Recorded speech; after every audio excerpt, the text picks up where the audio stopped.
Oh, Tashitele, hello everybody.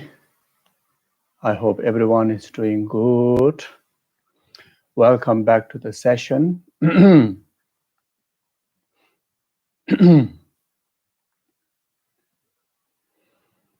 Yeah, so we start with settling our body and mind in the present moment by placing our focus on the breathing for a few moments.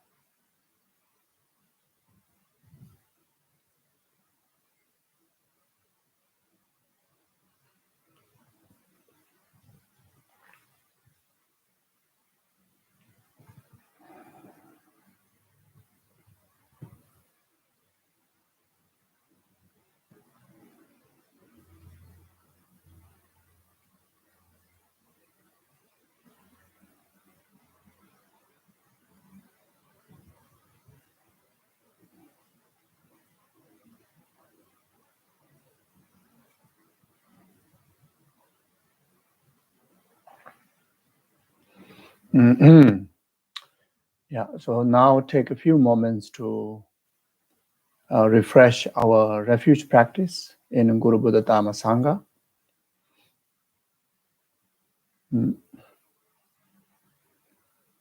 On the basis of taking refuge, then get inspired by the qualities of Guru Buddha Dhamma Sangha and inspired oneself to follow the example and take a commitment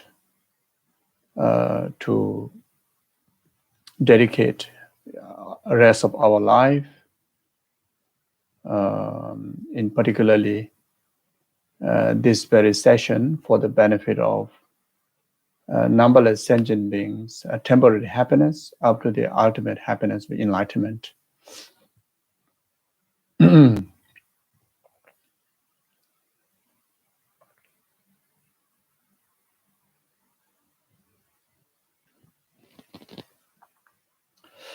Sangye Jodan Zoje Jona La Janju Badu Dane Jazonje Daje Zoje Be Sonamje Dola Benje Sangye Dubarai Sangye Jodan Zoje Jona La Janju Badu Dane Jazonje Daje Zoje Be Sonamje Dola Benje Sangye Dubarai Sangye Jodan Zoje Jona La Janju Badu Dane Jazonje Daje Zoje Be Sonamje Dola Benje Sangye Dubarai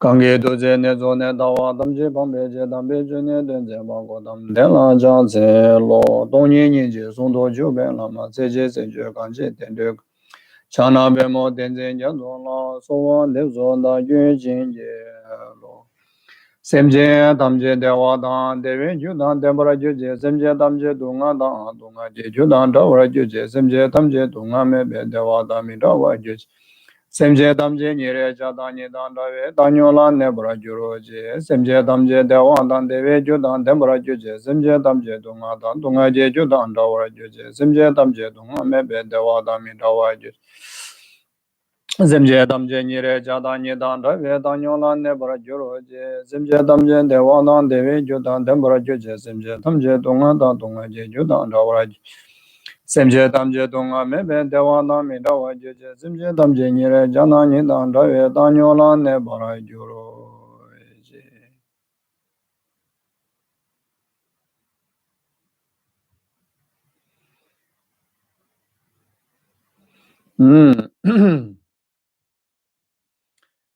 Yeah, so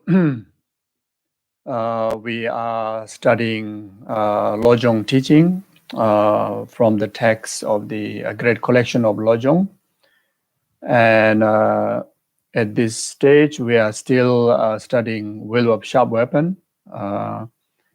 And if you are using the same text, the great collection of Lojong, We are on page 138, and today we will start from verse 37. So it says like this: when I am ugly and am mistreated by my companions, it is the weapon of evil karma turning upon me for reacting ugly image while in the turmoil of anger. From now on, I will be patient when creating the image of gods. So,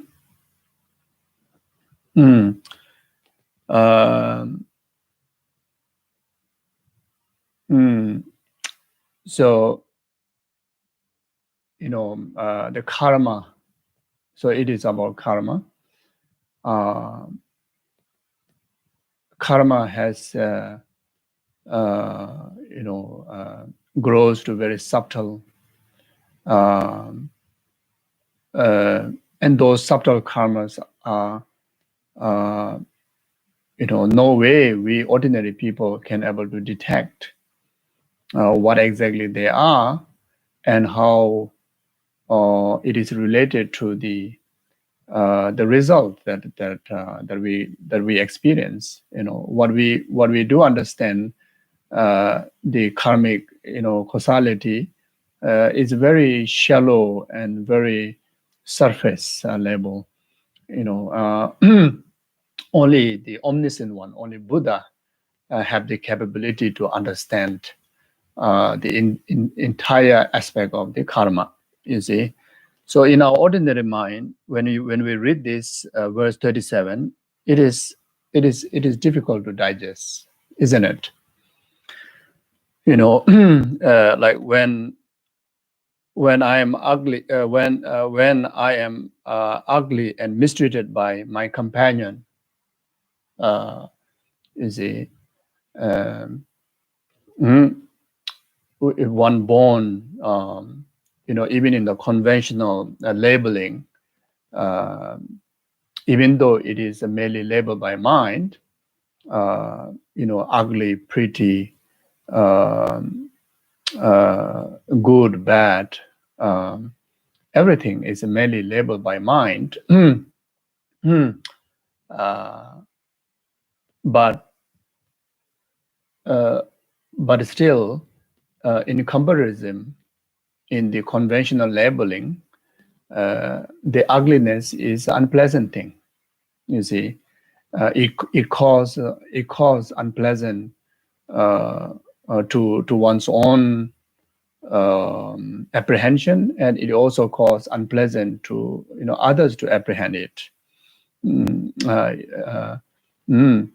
And when we think about how possible that I become ugly or I born as ugly, there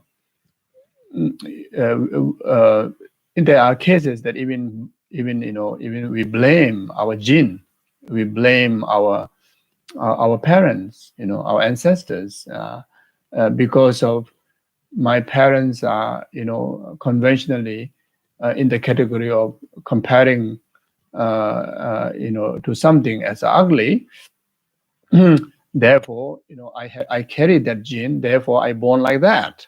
But then, if we check carefully, and that is not true, the contribution that what parents, the gene gives us is a very, very minor factor. There are much more greater factors that play the role of how you look, even. You see. And that is very, very easy to understand. In one family, the parent carry a very,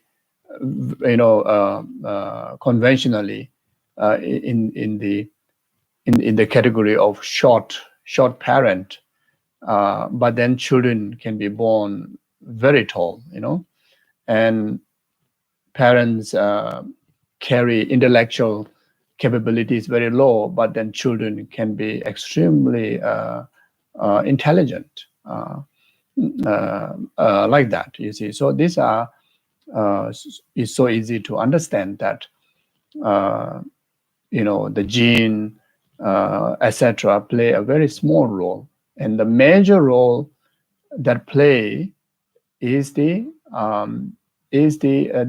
karma that which is beyond our perception, that which accumulated from beginningless lifetime, and in particularly to the immediate life before of this life, which result us to look the way how we look, etc. So that is the external part. So the ugliness when it comes to speech, ugliness when it comes to our emotion. Our mind always stay, overwhelmed with the delusions, and always, in the state of arising of delusions. So these are the ugly of oneself, one's mind, and always, just happen to say wrong speech. The ugliness of the speech, and again, these are also all major play of the karma. So that's one thing. Then, in particularly, when I am mistreated by my companions, and that blame that need to take by oneself, it is so uneasy. It's so difficult. If we understand Dharma well, then of course, easy to understand this. But if we make the judgment based on the conventional, how conventional human would interpret this, and we will first thing we will blame your companion, like your wife or your husband or your children, or someone else, not you. If someone mistreating you, especially in our conventional relationship world, it happens. Many people go through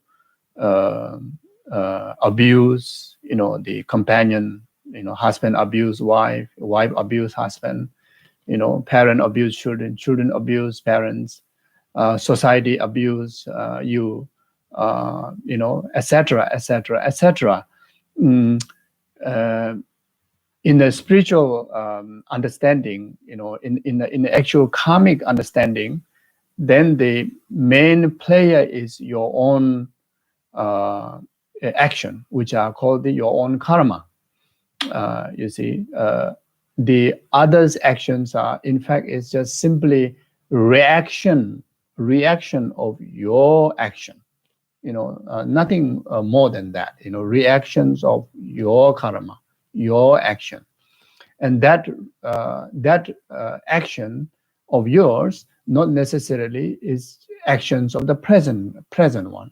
It can be the actions of countless eons before that one have accumulated, and after countless eons later, ripening right now. It could be like that. You see, so you see, so Dharma way, always give a very spacious space for us to have a consideration, or at least have a room to have a second thought before double reaction to that. Before replying to whatever comes in your way, in particularly like a harm, like a mistreatment from your companions, etc. And if we understand the Dharma well, and if we really apply the Dharma well in relationship, can bring immense of benefit, immense of harmony, immense of happiness, immense of benefit. You see, and the Dharma understanding of the karmic law, cause and effect, or interdependent arising, it is so so important. It is extremely important, extremely beneficial. It is the key thing. In fact, it's the key wisdom that we need in order to bring peace and happiness in our life or in others and in others' life, because ourself only exists interdependent on everything, and without dependent on others, no way we can able to exist. And in any way that we appreciate existence, then we rather exist peacefully and happily. And if that is the case, then we have to understand that the coexistence is very much play of your own karma. Therefore, you prevent your negative karma to not to receive reaction of those negative karma from others, such like mistreat, and influence by accumulating conditions to ripen good karma. And when we express the good karma through our body, speech, and mind in relation to others, the reaction will be the positive one, that which we aspire for. You see, so I think this is a very important wisdom, to bring about peace and happiness to yourself, peace and happiness in the family, peace and happiness in the world. I think the world peace is definitely possible on the basis of this wisdom. Otherwise, through negative action is no way. The natural law is when you express negative action, the reaction will be negative. Even though our ordinary mind may not see that, but in actual reality, negative only behave negatively. They react negatively like that. You see, so yeah. So therefore, when we talk about karmic causality, which is talking about interdependent arising, and when we talk about interdependent arising, this wisdom goes so profound until the interdependent arising of the existing, understand the existence merely labeled by mind. You see, the understanding of emptiness, understanding of interdependent existence. You see, but to get to that understanding, first, we have to make sensible in our understanding of those superficial and gross the causality or interdependent coexistence like that.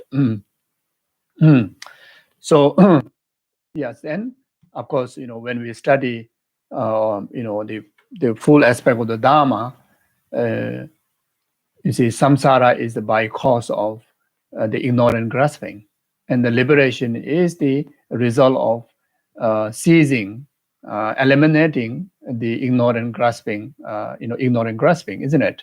So what makes ourselves able to eradicate ignorant grasping is the wisdom realizing emptiness. You see, wisdom realizing the interdependent arising. You see, so if we have the wisdom realizing interdependent arising, emptiness, that is the path to gain freedom from all the oceans of samsara. You see, so therefore, understanding that, then we come to a point that no one to blame. When we have mistreated by others, and like what His Holiness said, yesterday's teaching, yesterday's teaching, His Holiness says that the emptiness wisdom play extremely major role, even to develop bodhicitta.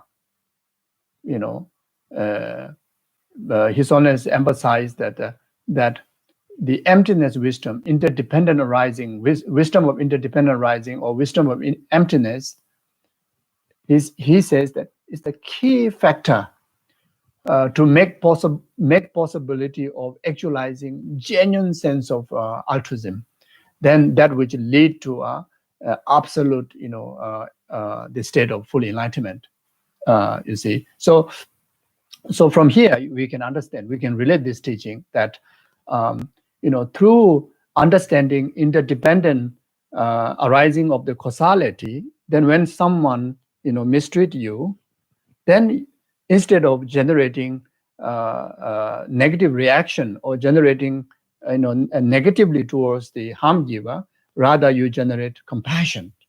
Why you generate compassion? Because you are the one, your action is the one that is starting point of why this person harm you. You see, because of your action, which may be committed, beginning millions of lifetimes before, and now you are making that person to accumulate negative karma, which will make him to suffer in the samsara. So therefore, understanding this, instead of retaliating, rather, you feel urgency and focused compassion to this particular harm giver. That could be your own partner. That could be your own used to be friend that now harming you. You see, so you can see, the understanding of interdependent arising make you to have a clear mind, clear understanding that no one out there to blame when any form of misfortune comes in your way. If in case that someone play the role to harm you, but in actual fact, that person is nothing more than the object of your compassion. You see. So what His Holiness is saying is, when you think from this point of view, it makes perfect sense. You see. So otherwise, usually, if you want to do a philosophical debate, then you see, how can you say that emptiness is the main force to actualize bodhicitta? That will have a hard time to accept that. You see, yes, emptiness do, without emptiness, that individual practitioner can able to realize bodhicitta, can able to actualize the Mahāyāna path without realizing emptiness. So in order to realize bodhicitta, emptiness is not necessary. Yes, of course, to progress on the path, you need emptiness, but to realize bodhicitta, to realize a genuine, complete, qualified bodhicitta, it is not necessary to have emptiness, to have the wisdom of emptiness. If that is the case, then what His Holiness says that emptiness, in fact, is like a main cause to make possible this the practitioner to actualize genuine bodhicitta. You see, but when we think, beyond this, very basic philosophical argument, then we tend to understand exact point, because you see, when we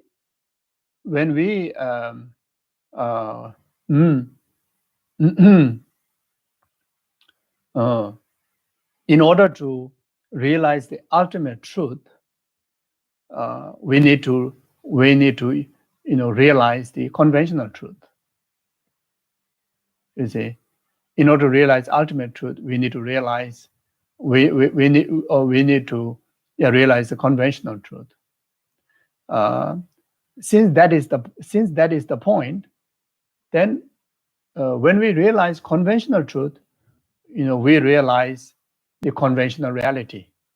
When we realize conventional reality, we realize the third characteristic of samsara. When we realize third characteristic of samsara, we then that will lead to the generation of love and compassion. By generating love and compassion towards samsaric existence, that will lead to actualize bodhicitta. So from that point of view, then again, the realizing emptiness play a huge role, to realize bodhicitta. You see, so when we use emptiness, that carry both the conventional, the reality and the absolute reality. You see,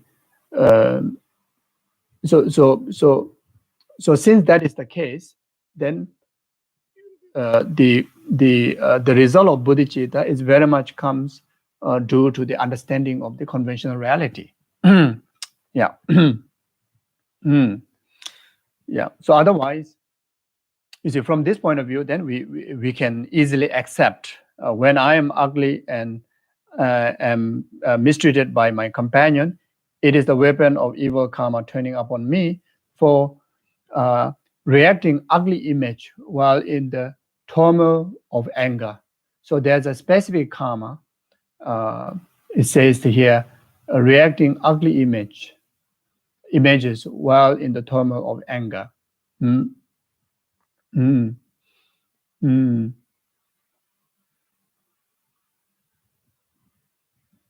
Mm. So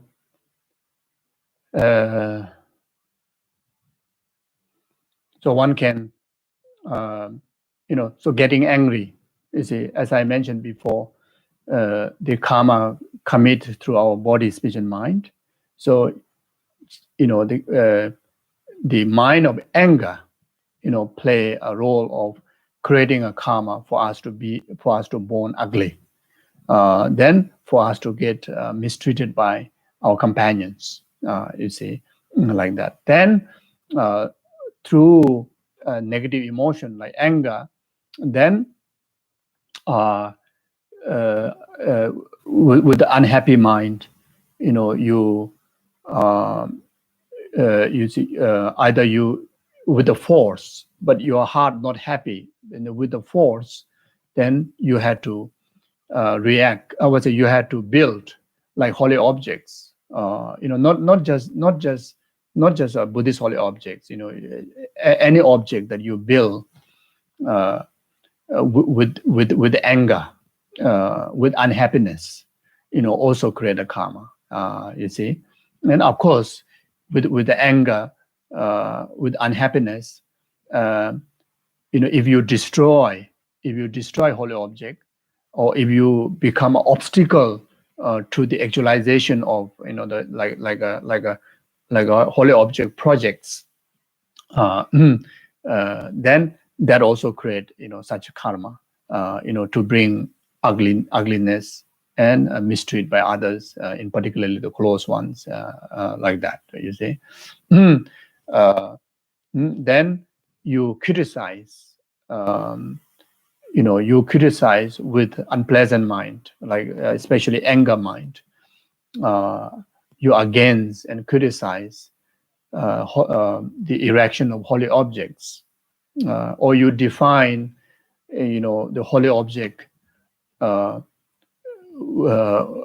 with the negative perception, and emphasizing, limitations. Like when we see an example, when we see a tata, then you see the limitation in that Buddha's image in tata, because of the material being clay. Then you should you should discard it. Rather you should get a golden image of Buddha. Even that, creates such kind of karma. Or if the tata got a defect, then emphasizing that Buddha got defect, Buddha's body got defect. So that also creates such kind of karma. So therefore, when we look at paintings of the holy objects, the images, the statues, and monuments of the holy object, if there's any limitations there, we have to pronounce the limitations of the person, the maker. We cannot think, we cannot say is the limitations of the Buddha, limitations of the Dharma, limitations of the Sangha, limitations of the stupa. Not like that. You can correct it by saying the limitations of the artists, or the limitations of the thing, the material. The low material, came up like that. So you see, so there are such had to be very careful. Otherwise, create a karma that which lead to the result of being born as a ugly, and being born in the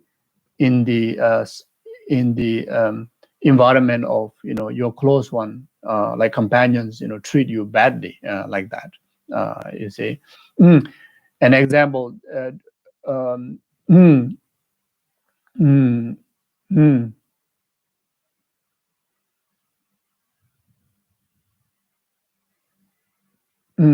So there's a story.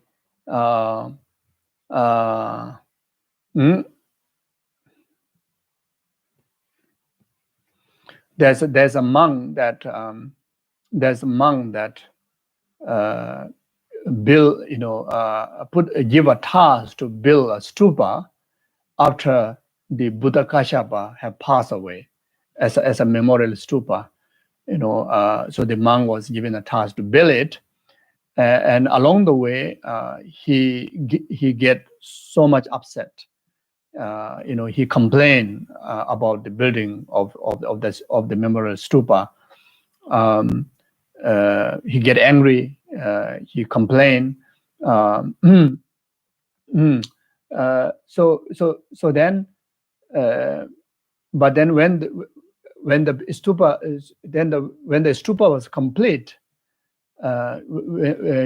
when he looked at it, was magnificent. But he was unhappy because of the process. So when it complete, he was so happy. So then, he feel like offering a bell, on top of the stupa, to offer a bell. He decided to offer a bell like that. So next rebirth of this monk, there's born as a person, as a person, and that person look so ugly, it's unbearable for people to even perceive him, but has such a beautiful voice. Whenever he recite words, or like a poet, sing, anyone will be attracted, drawn. It is so charming, so beautiful. So there's one time, there's someone passing by, and hears such a beautiful sound, and when to approach the person, and the person can't believe that the contrast between the look and the voice is so attractive, but when you see the face, it's like so frightening, so ugly. And then happened to ask how this person was born, and the someone that who understand, who know, who have the capability to see the karma, emphasize that the story of the monk, when Buddha Kashyapa was passed away, to build the memorial stupa, and this monk was given the task to build it, And on the process, he was so unhappy. He against the building, and because of that, he reborn in such an ugly image. And he carries such a beautiful voice, because at the end of the completion of the stupa, he offered a bell on top of the stupa, and due to that karma, he born with such a beautiful voice. You see, so like that. So, yeah. So therefore, you see, of course, we learn this teaching is not just to know someone's story, but it's for us to apply into practice, and in our life, when we encounter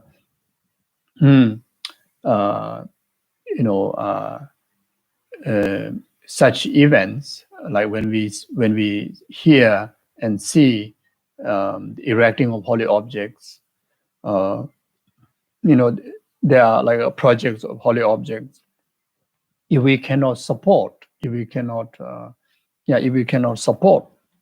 but we have to refrain from creating negative karma, through our body, speech, and mind. In our heart, even we cannot support financially, we rejoice someone who is doing it. Then we express the support from our speech, but at least not to contribute by negative karma, because the consequences are very heavy like that. So anyway, in this verse, it says, "From now on, I will be patient when creating the image of gods." So I will be patient when creating the image of the Buddhas. So you see, so being patient, practice of patience alone, create the good causes or good karma for beautiful being, for beautiful looks, for beautiful being. So patience is the practice of patience is the very forceful karma, to be born beautiful. You see, so even within this lifetime, if one is not contented, with one's own dignity and one's own looks and one's the respect to how who you are, how you look like, and then the best way to gain the respect and gain satisfaction and gain the contentment of how you look and so the practice of patience will able to bring benefit. Practice of patience will able to bring benefit.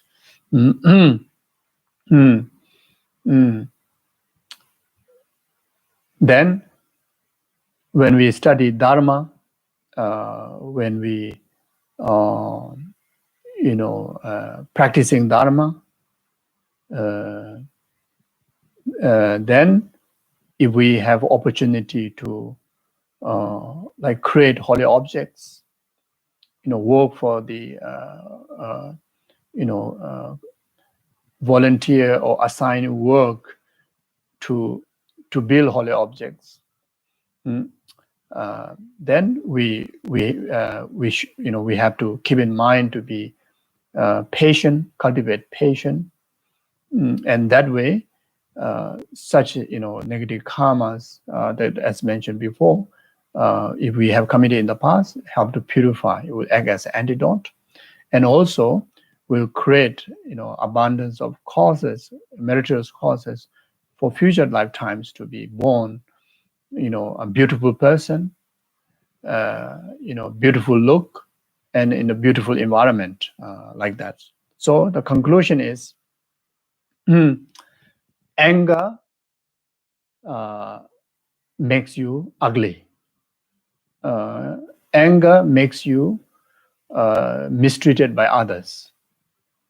Patience makes you beautiful. Patience make people to treat nicely towards you.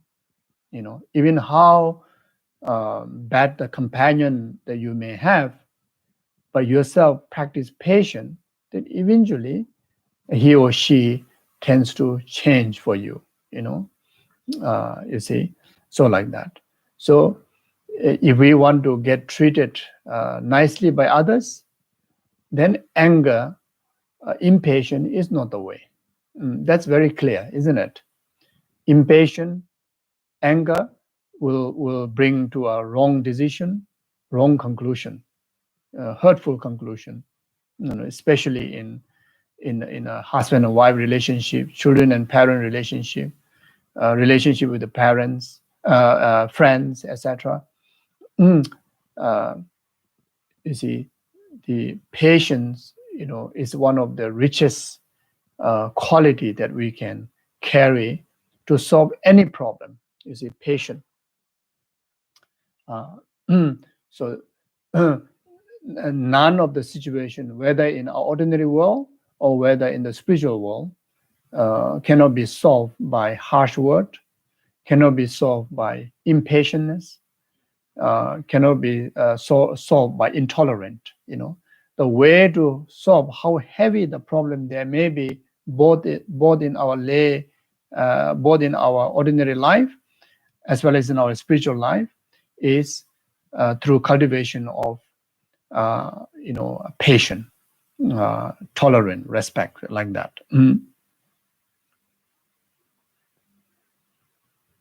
And also, the one of the karma that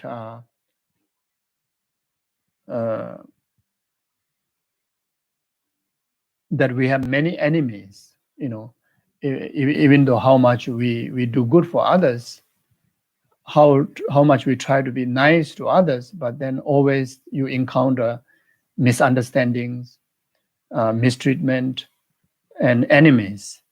And in the Nagarjuna's Precious Garland, it says enemies through adultery. So the adultery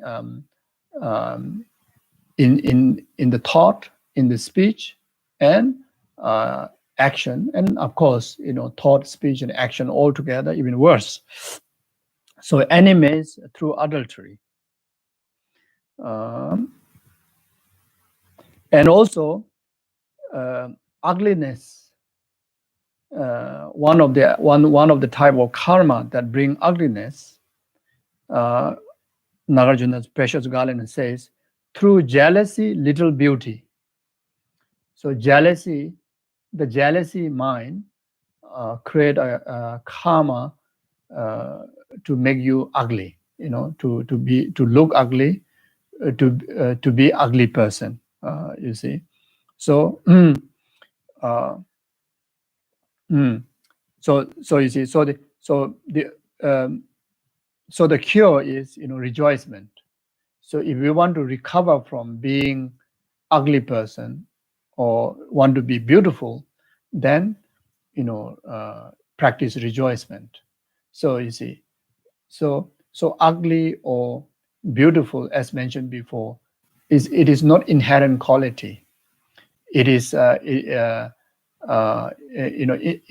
inherent quality in a person or in the object. It is simply a projection of the subject, the mind. You see, so when you carry the meritorious the influence in your existence, like the meritorious karma of rejoicement and precepts, vows, and patience, then even though conventionally that you don't carry this feature of so-called as a beautiful, but then anybody that who see you, anybody who think of you, you are the most beautiful person in the whole universe.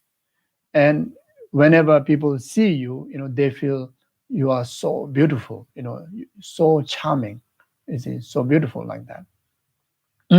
And people, feel liking towards you. People appreciate your presence. People admire you like that. And that is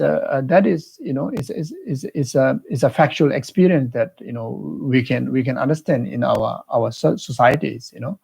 There's some individuals, like in today's time, people define very much beauty and ugly based on this merely label humans, this fashion world, and based on that description, this particular person don't carry any of those beautiful feature, but then everybody likes this person. Everybody feels so happy with this person. Everybody want to be close to this person. Everybody praise that how beautiful person this is, like that. Then you can also witness that in the conventional, the fashion world, the feature, that particular person carry everything perfect. The face, the physical body, the nose, the eyes, mouth, everything perfect. But the moment anybody see this person, you dislike the person. You're not attractive. Rather, this person bring a lot of insecurity among people, bring unpleasant among people, and people just wish that this person, to be away from, your being there, and never see beauty in this person, and regard this person is a very unpleasant, ugly person. You see, so from here we can understand that it's not an inherent quality. The beauty and ugliness is very much of the karma that you carry. If you carry meritorious karma, you are beautiful. If you carry negative karma, you are ugly, like that. Like that. Then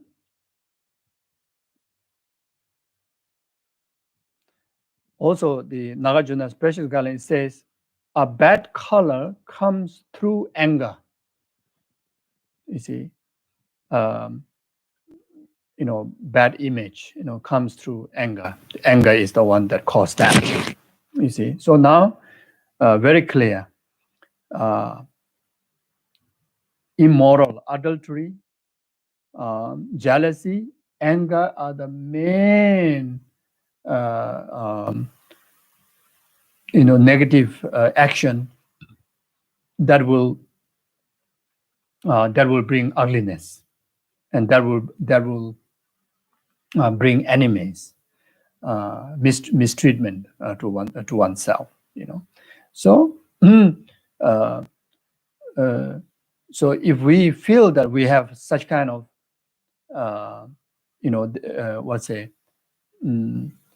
this kind of delusions, then for adultery, we must take more precepts. We must practice more vows. Like at least like the 5-lay vows. If you take 5-lay vows, then one can be free from committing act of adultery. Then and always practice rejoicement. You see. Then always practice patience, like that.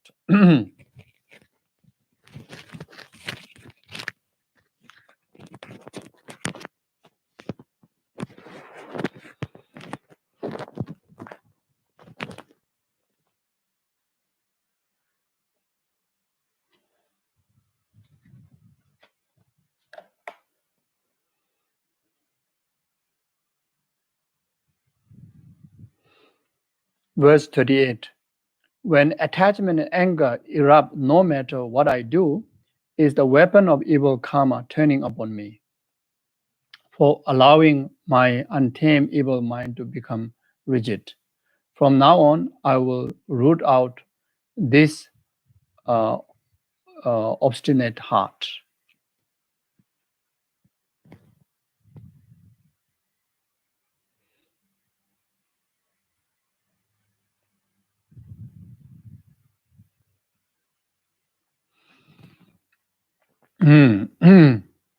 So again, you see,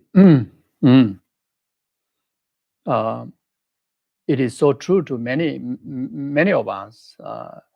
You see, we know the disadvantage of attachment, anger, and we also try to, overcome them by application of antidotes. But then it just like so easy to erupt.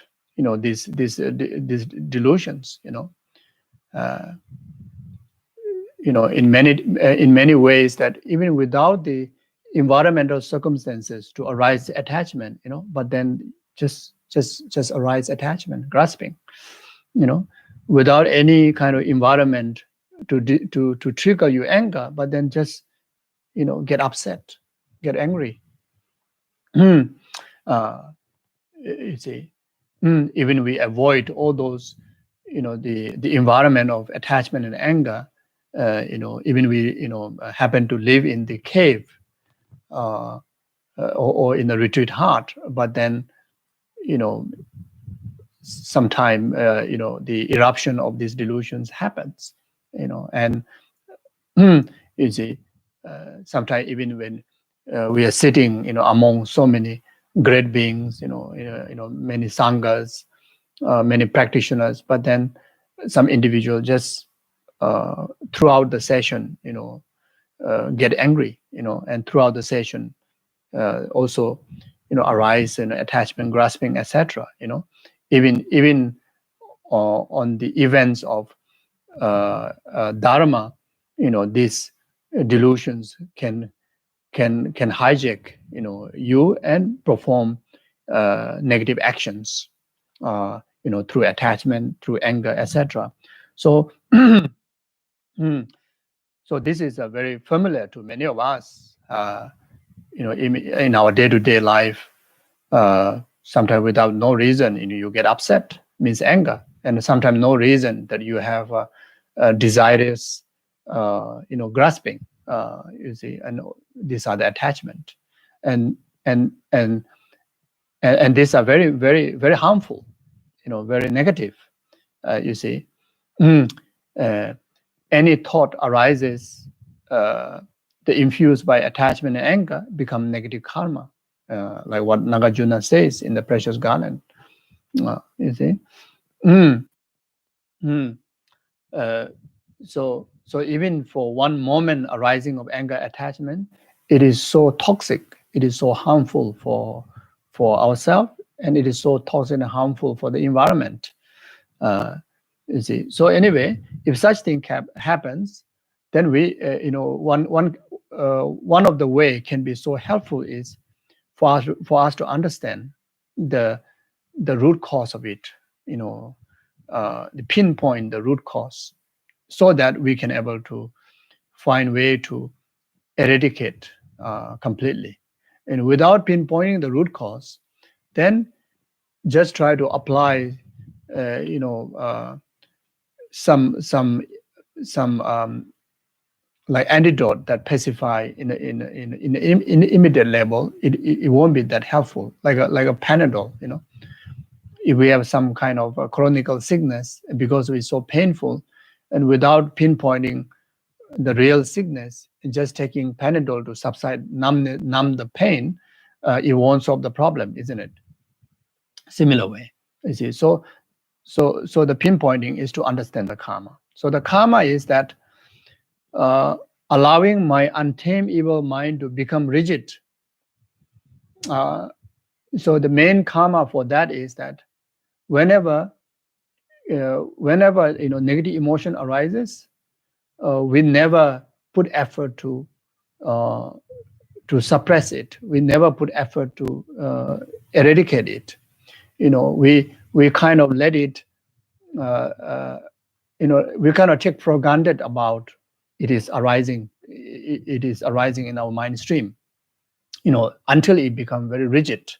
You see. So even though the anger may be just very shallow one, very, very, very light one, we cannot undermine its strength, its power. We have to apply the antidote and put effort to eradicate it as if it is already kind of like 100% degree causing disturbances to you. Cannot say that this is just very small anger, very light anger. It won't harm me that way. It's okay. Since it's emotion, let it express. It's all right. Anyway, I'm not saying wrong thing. Anyway, I'm not destroying things. Just a little inconvenience arises in my heart. Is all right. So that is not right. So that is not the way. That makes the negative emotion very rigid in our mental continuum. Where the rigidness of the negative emotion comes in our way is because of there's a repeated habitual going on in our system. Because of taking lightly of its effect, because of that. So the meaning of this verse to understand is that we never take lightly about any degree of negative emotion, like such as attachment, anger arises in our mind.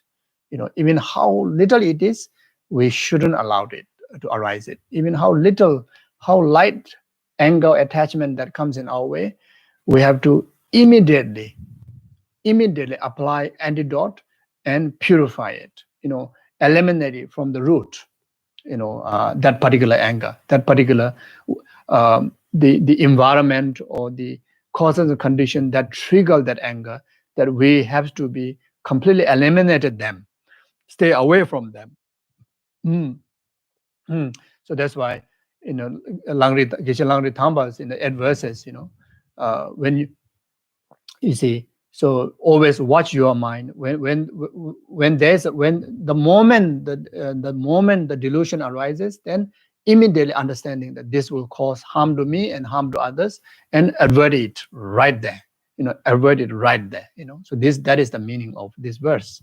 You see, otherwise, we will come to a point that how much practice we do is so difficult to tame our mind from attachment and get rid away from eradicate the attachment and anger, and you see, like that. So if we come to that kind of position, then it's very sad.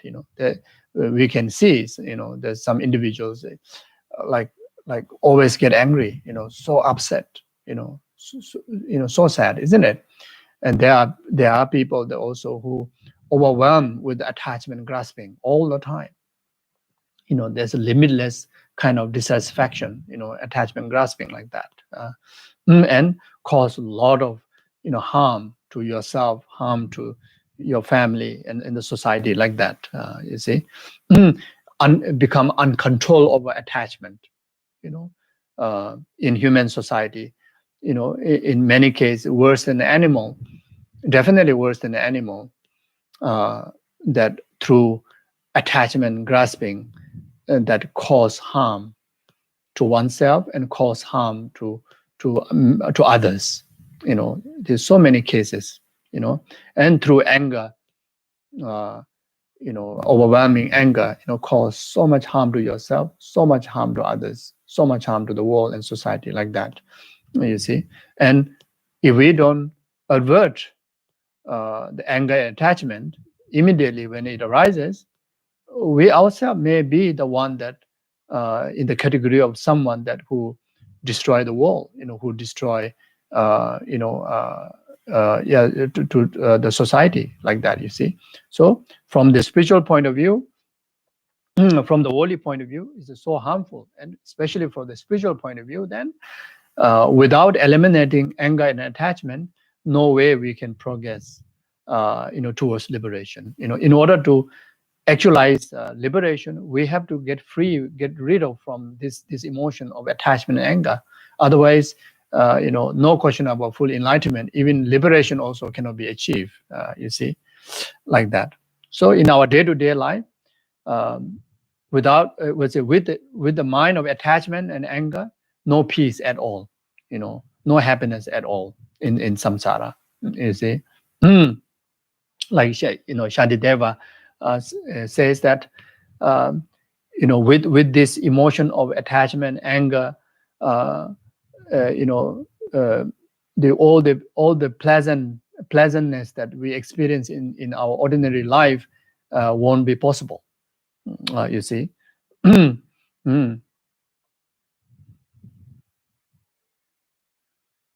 So from now on, I will root out this obstinate heart, through antidotes.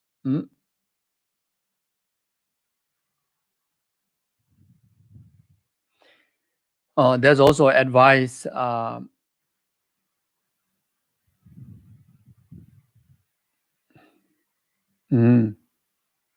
Before sharing that, the Nagarjuna says that desire, hatred, ignorance, and the action that they generate are the non-virtues, and non-virtues are the cause of suffering. So the great final Nirvana Sutra, it says like this: those who go to the sublime teaching for refuge harbor no harm, murderous thoughts.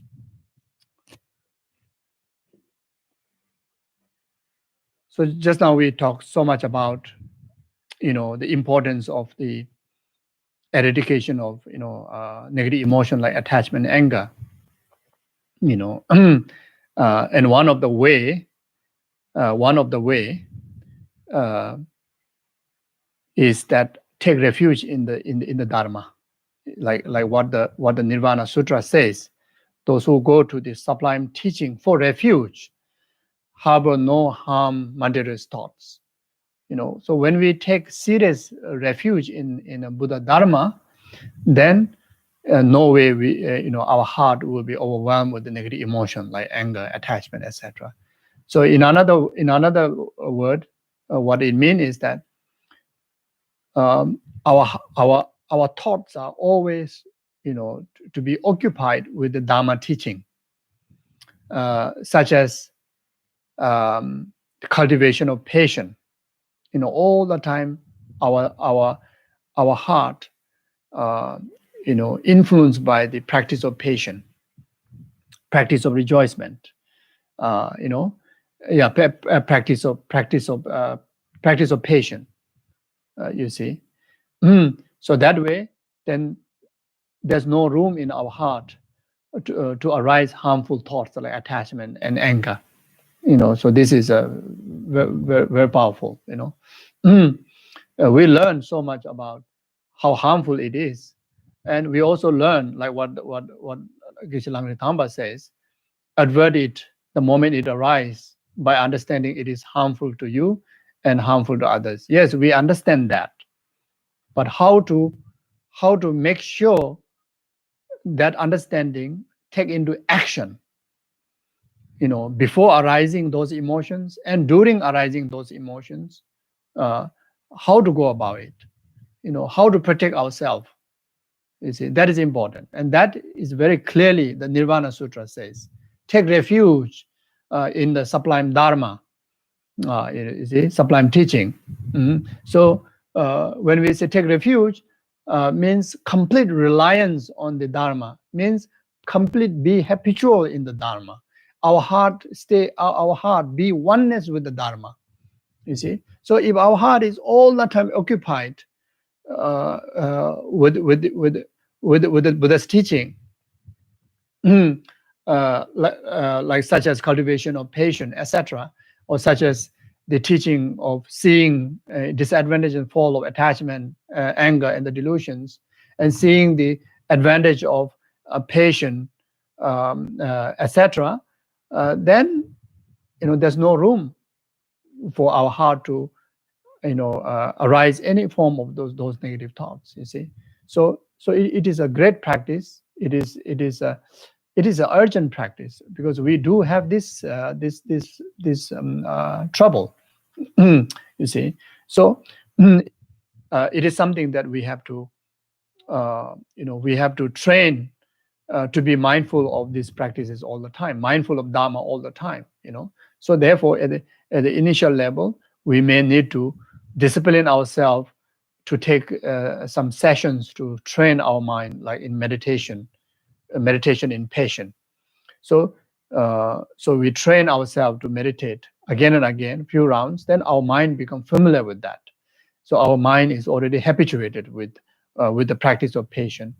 Then, without needing to sit on the session, the wisdom of the Dharma of patience will always alert in our mental system, and that's the way how we can protect ourselves.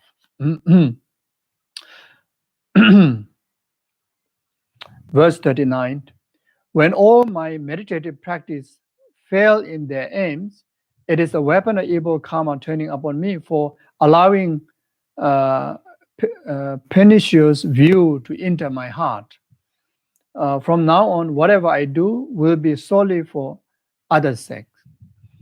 So when all my meditative practice fail in their aims, so this is again very familiar to many of us, like myself, very familiar.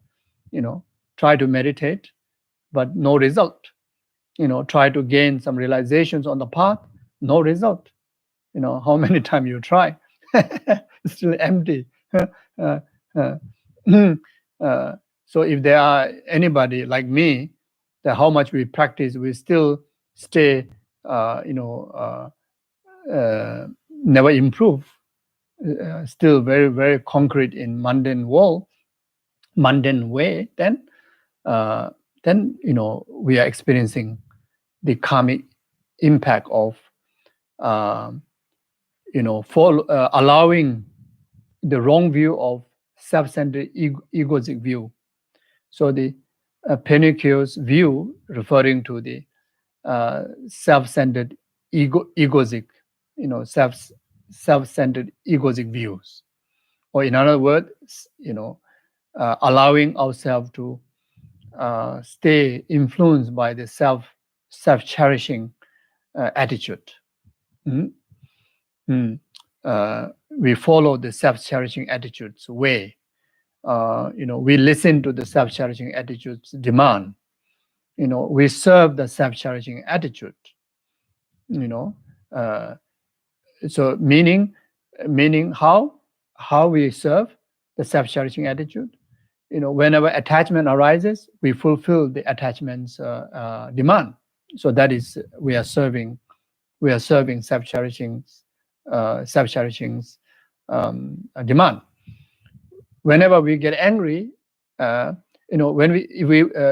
whenever angry circumstances arise, whenever we are in angry circumstances, and if ourselves allowed to arise anger, we are servicing self-cherishing attitude.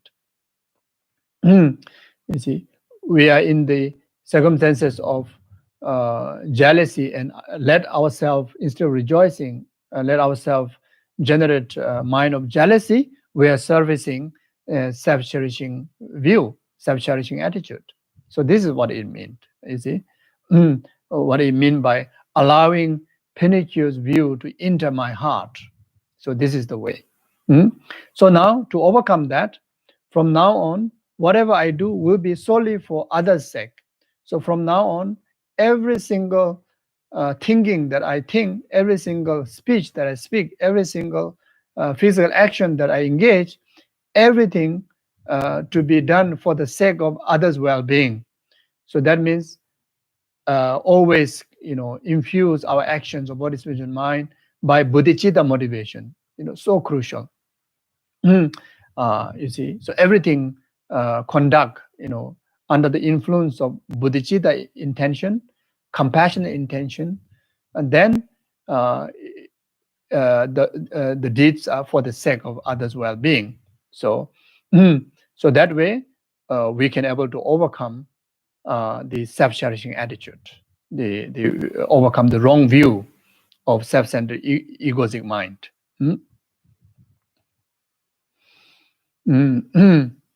So to make this understanding more solid in our heart, then what Shantideva said in Buddhasavacharya, that self-cherishing has harmed me in all my myriad lifetimes in the cyclic existence.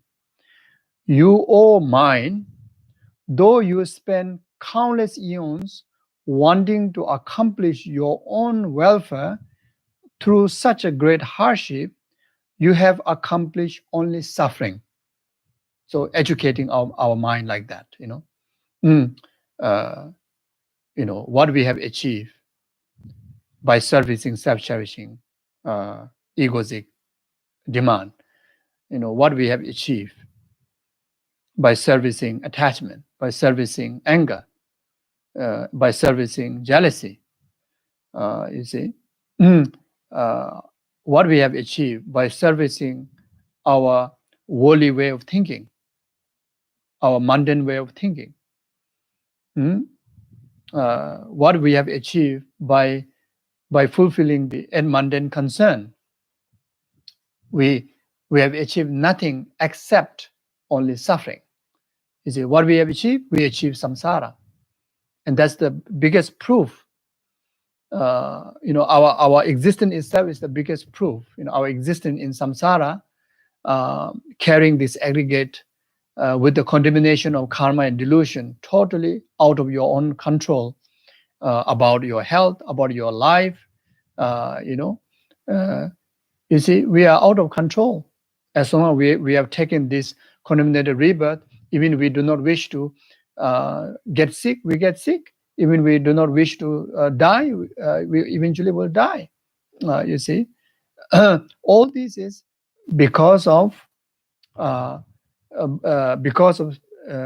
servicing, self-cherishing, because of servicing self-cherishing, because of following the wrong view of self-centered egoic mind, because of that. So you see, so we have to educate our mind. We have to talk to ourselves like this. How the Shantideva, said. Then some more. When you self-cherishing ruined me before, that was another time. You see, you have ruined me for many numberless lifetime, from beginning of this life up to this life, that you have ruined me. Now, that was another time. Now I recognize you. You see, now I recognize who exactly you are, who exactly you self-cherishing, egoic, centered one. Now I know exactly your faces, who've been looting me, like your self-centered faces in attachment grasping, faces in aversion grasping, faces in ignorance, faces in jealousy. All these are now I recognize. These are all your different manifestations, your different emanations, your different faces. Now I know you exactly, who you are and how you ruin me. And when I count back, by servicing you, I have only achieved suffering, nothing else. Now I know you very well. You see, so the text says, now I recognize you. Where will you go? Okay, now I catch you. Okay, now where will you go? I will destroy all your arrogance. You see, so now I will destroy all your arrogance. And way to destroy your arrogance of arrogance of self-cherishing attitude is carrying the right view of cherishing others, sect, cherishing other sentient beings. You see, so to destroy the wrong view of self-cherishing is to develop the heart of altruism. To destroy the arrogance of self-cherishing is, for us to against the arising of anger, arising of attachment, arising of jealousy, etc., arising of all the negative emotions. So this is the way how you destroy it, like that. So just understanding, the meaning is not good enough. We have to talk to our mind, through contemplative meditation. We have to educate our mind. We have to have a conversation with our mind, all the time, giving a valid reason, and the way to talk is like what Shantideva just shared, like that. We can communicate with ourselves, which is the contemplative meditation. We need to do that, you see. Especially, someone first time start to, destroy the empire of the delusion, empire of the self-cherishing, kingdom. Instead of doing a single-pointed meditation, the contemplative meditation become more effective. You see. So we need to use the technique how Shantideva says, to talk to ourselves, very, very thoroughly, with giving factual reasons, proof, like that. So when you gain full conviction, that total, faults of the self-cherishing and total advantage of cherishing others, then that conclusion, that you have a sense of, yes, this is it. On that wisdom, that is called the wisdom of contemplation, that you take on to the object of your meditation. Then try to meditate for, like 20 minutes, half an hour, 1 hour, 2-3 hours, focus, without contemplating, but single focus on that wisdom. You see. So when you're able to stay lengthy focus on that, that means you are not using, the gross mind to stabilize, to bring habitual in your system. You are using meditative mind, is more subtle level of mind, to bring habitual experience to your subconscious mind. So when your subconscious mind is well habitual and trained, then whenever there's a danger of arising those negative emotions, the imprint of this training of the antidote will be naturally arise, naturally be mindful, naturally be expressed. You see, at this stage, because we never done meditative state of habitual training to our mind in the Dharma, in the wisdom, therefore, when anger arises, we cannot handle. Before anger arises, yes, we understand anger has fault. Anger, is very harmful. We also know the antidote. Patience is, antidote to the anger. Emptiness meditation is the antidote to the anger. We understand, but the anger, the moment the full circumstances is already accomplished, nothing can stop. Anger is still rise. You cannot, you are unable to stop arising the anger, is because you don't have the weight of the knowledge in your system, which the knowledge had to be achieved through meditation. Just by acquiring intellectual knowledge, just by acquiring the wisdom of contemplation is not good enough. Not good enough. For very light kind of disturbances, you can able to handle, but very intense, like a complete ripening of the circumstances of the anger, in that position, even you wish to overcome the anger, you cannot, because you don't carry the most forceful weapon of antidote, which you need to carry in this in the subconscious, mental state training. You see, so therefore, the the contemplative meditation at the beginning is important in order to gain the correct object of meditation, the wisdom of contemplation.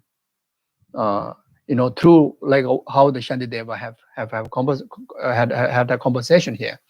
Then that wisdom you have to take on to meditation. You see, like that.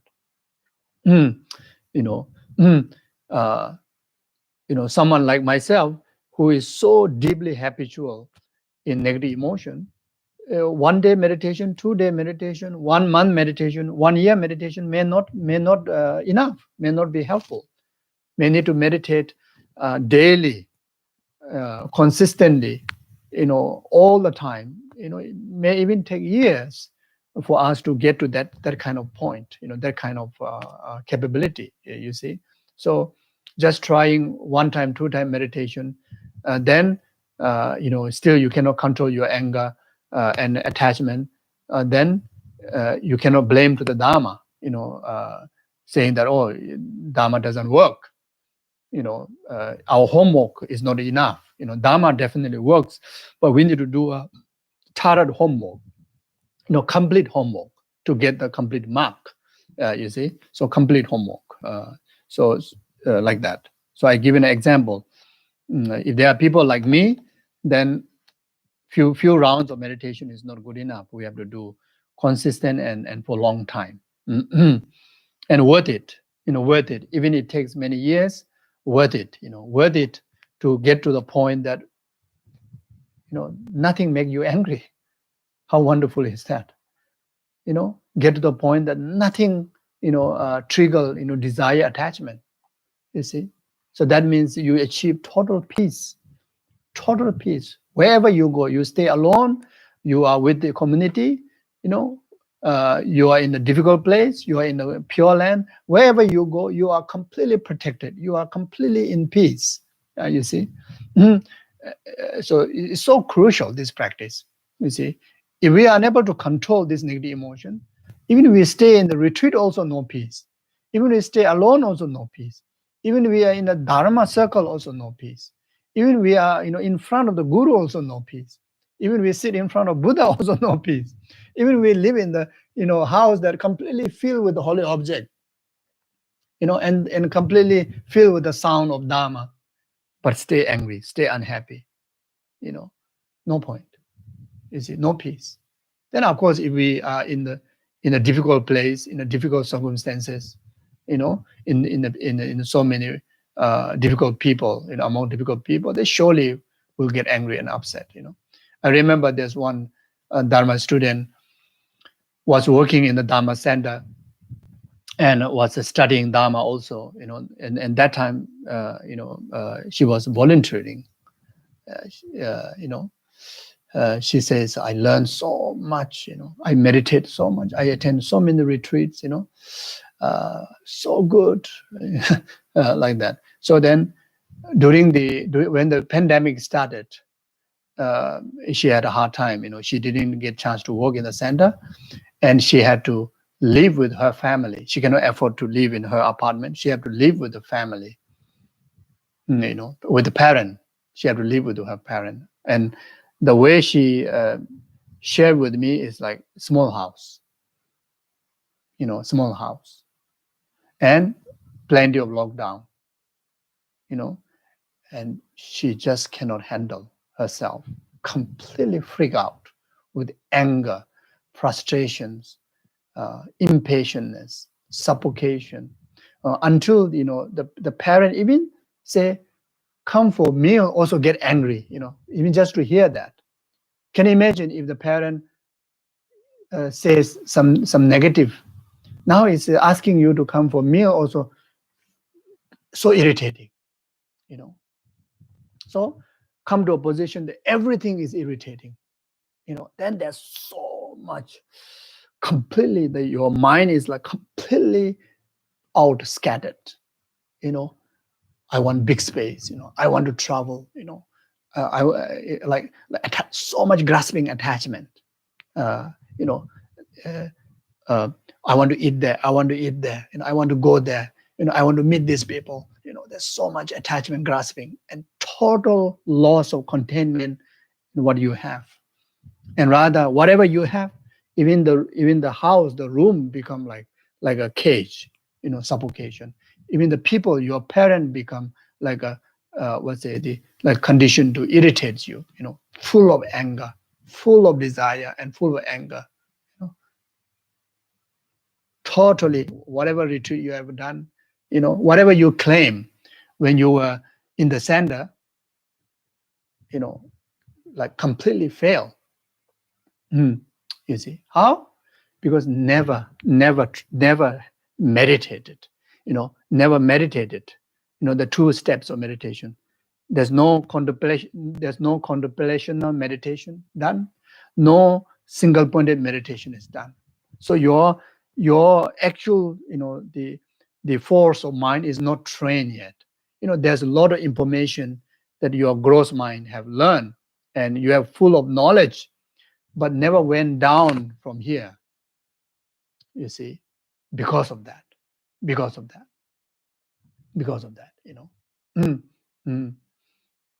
see. So you see,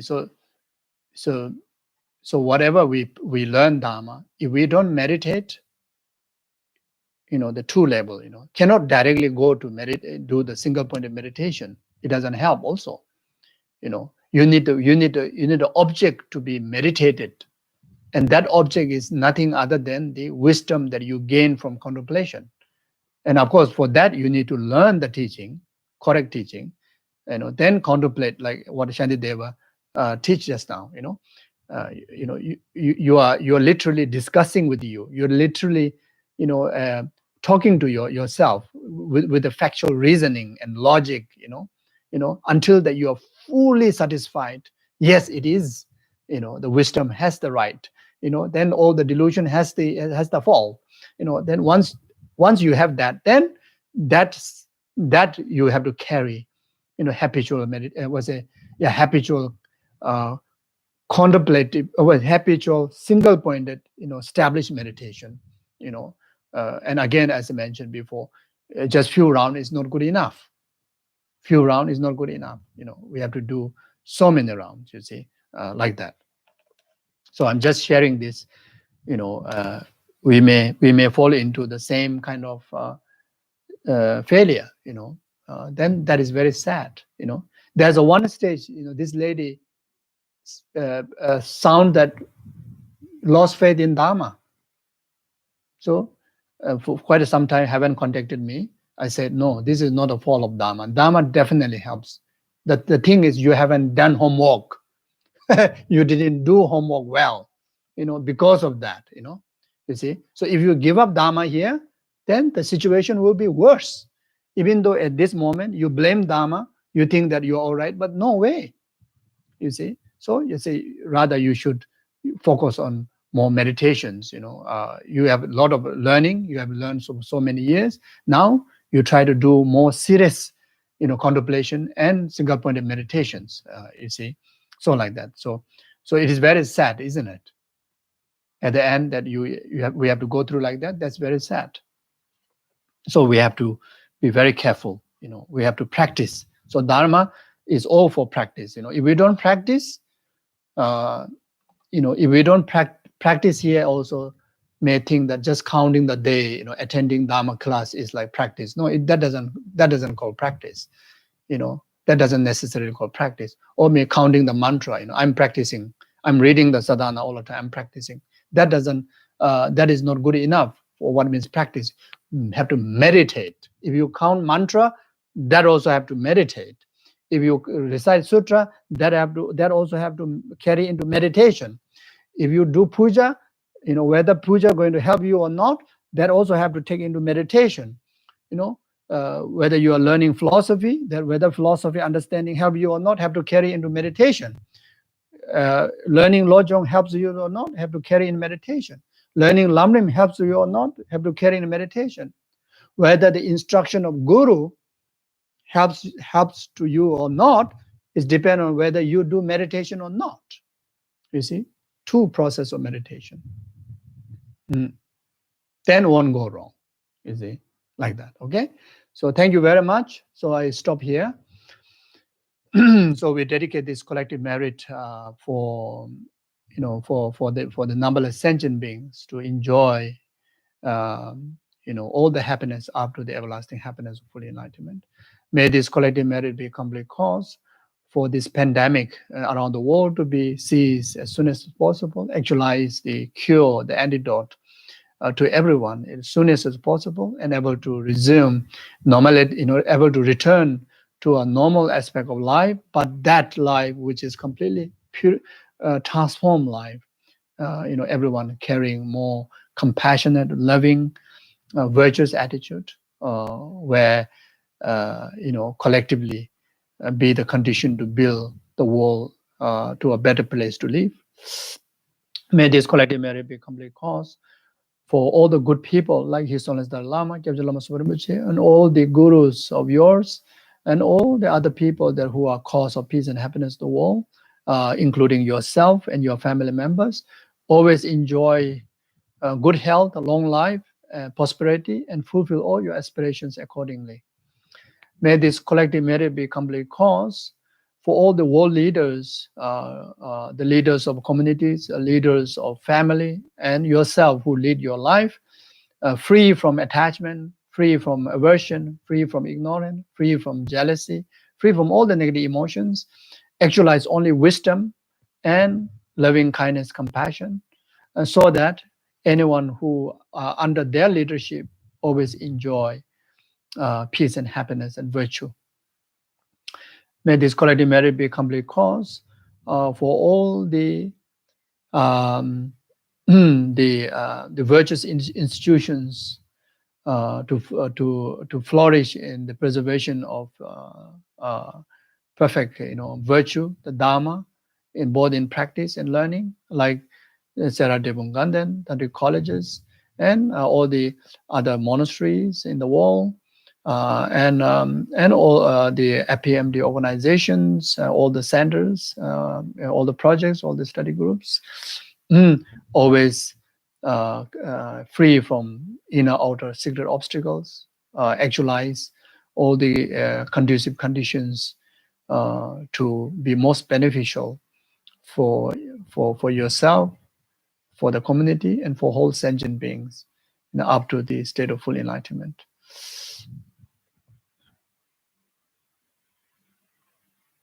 May this collective merit be complete cause for anyone who passed away, in particularly in the last 49 days, to be free from the suffering of death, suffering of intermediate state, suffering of rebirth, actualize higher rebirth where they meet perfect Mahāyāna Guru, and within that very lifetime actualize state of full enlightenment.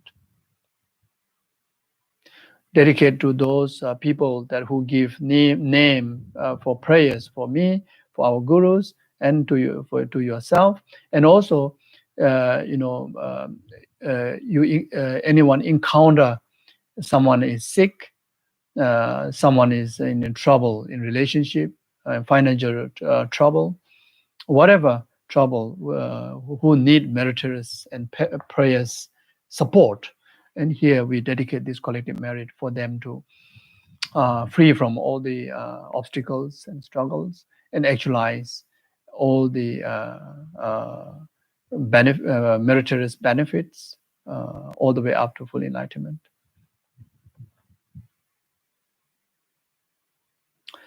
Then finally, may this collective merit be a complete cause for each and every one of us, able to take all the Dharma learning into a practice, and actualize result of meeting the Dharma, learning Dharma, practicing Dharma, just like our lineage gurus and all the great Mahasiddhas, all the great Pandits, who literally have actualized the stages of the path, including enlightenment, through learning, contemplation, and meditation in the Dharma.